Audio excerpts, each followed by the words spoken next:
Good evening, my friends, and welcome back to the Watch Wendigo YouTube channel.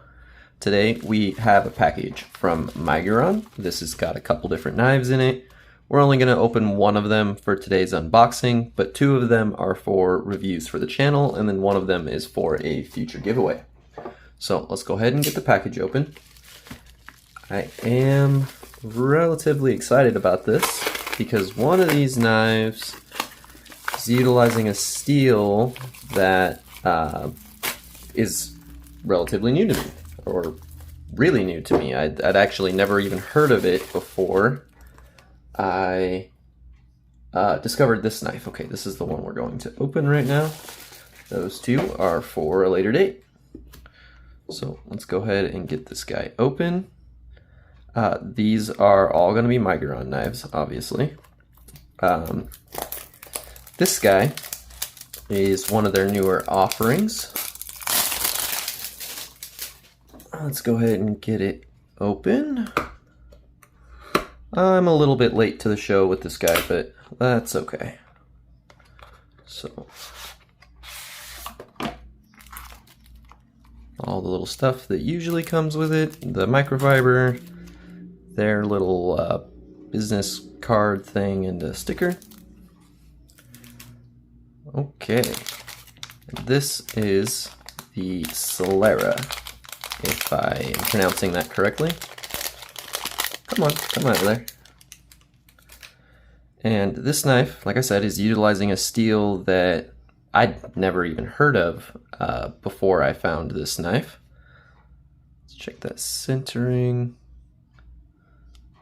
Looks like it might very slightly be favoring the show side.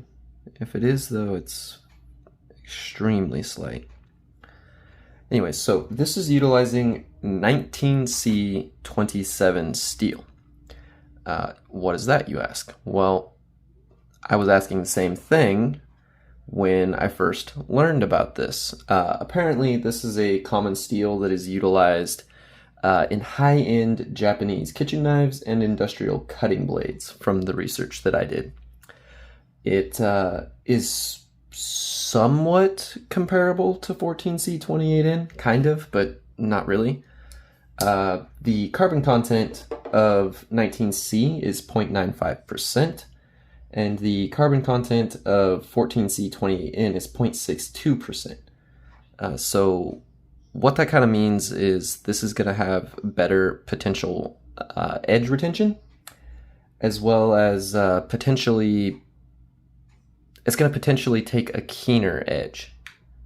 I say potentially because I'm not a metallurgist. I don't do this for a living. So, you know, I just kind of did some basic research, and from what I found, when your primary concern is edge retention in cutting tool, and your two choices are 19C27 and 14C28N. You take 19C for better edge retention, but the big difference here is 14C28N introduces nitrogen to the composition, which drastically increases the corrosion resistance.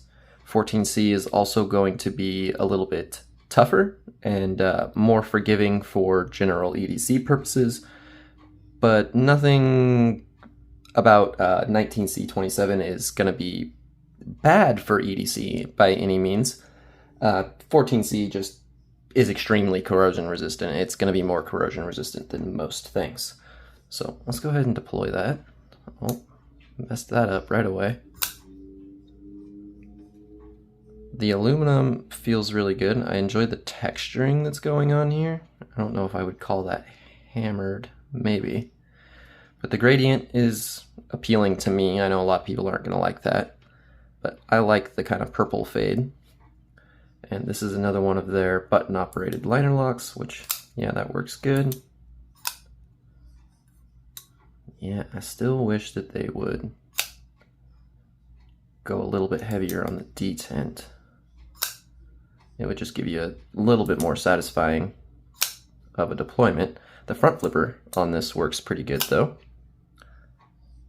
And I don't know, I saw a post when Miguron posted on Instagram about this knife coming to market, and it just looked quite appealing to me for a couple of reasons. A steel that I am not entirely familiar with, so it gave me a reason to nerd out on steel, which is something that I personally enjoy doing, learning more about my hobby. Another thing that was quite appealing is, well, it's a Miguron knife, and their price points are always pretty much phenomenal. I believe this knife is right around $55 or $56. I don't remember exactly what I paid for it, but it's right around there. Okay, this thumb stud feels the best so far. Yeah, I can't quite build up the tension to make that deployment satisfying. But it does work, it functions just fine. But okay, let's get to the exciting part about this. So because of the higher carbon content in this particular composition for the blade, that brings into the equation a higher potential hardness. So that's where we're going to refer back to Steel Hardness Labs and all the work that Taylor Hardness is doing for the community.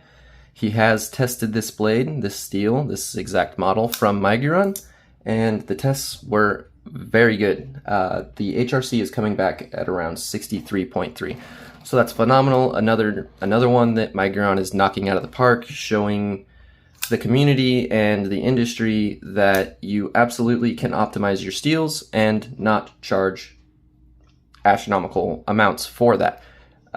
It shouldn't cost you more to have your steel optimized. If they decide to work with a particular steel, obviously different steels and different materials have different costs associated with them.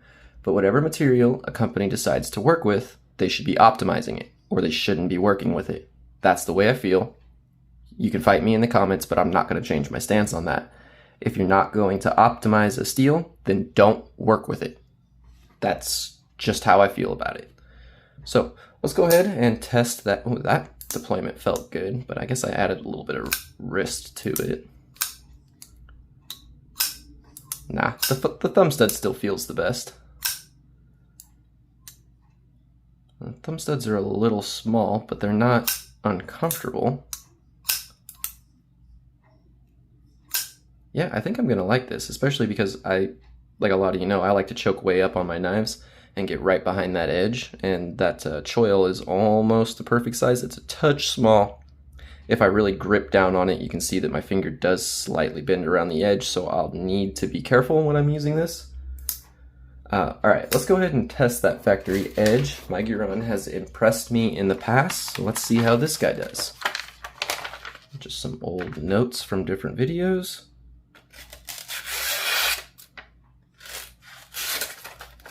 Oh. Hang on, I'm not convinced. Give me just a second. I'm gonna grab a clean piece of paper. Okay, let's try that again. Yeah, that's better.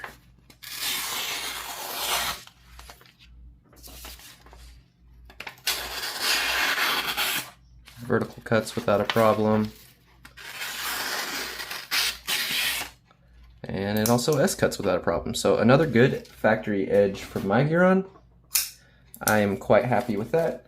Let's do a couple of size comparisons really quick, just so that you guys can get an idea of the general size of this. This is not the review for this knife, just an unboxing, so I'm not going to go over all the specs.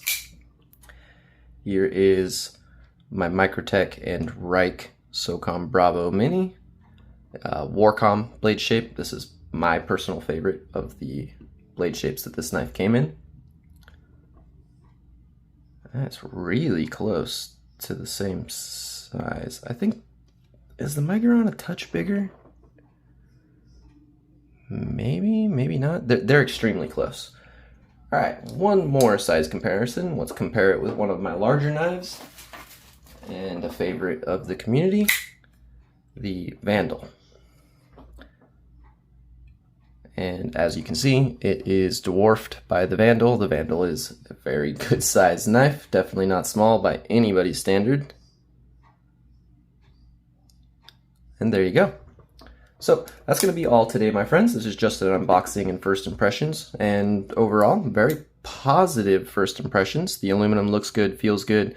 The steel is not necessarily new, but new to me, and is an interesting composition for sure. I do believe that this is a Sandvik steel, but if I'm wrong, I will correct myself in a little caption, or feel free to correct me in the comments if I forget to do so. All right, thank you for watching my content. Please like and subscribe. This is Wendigo, signing off.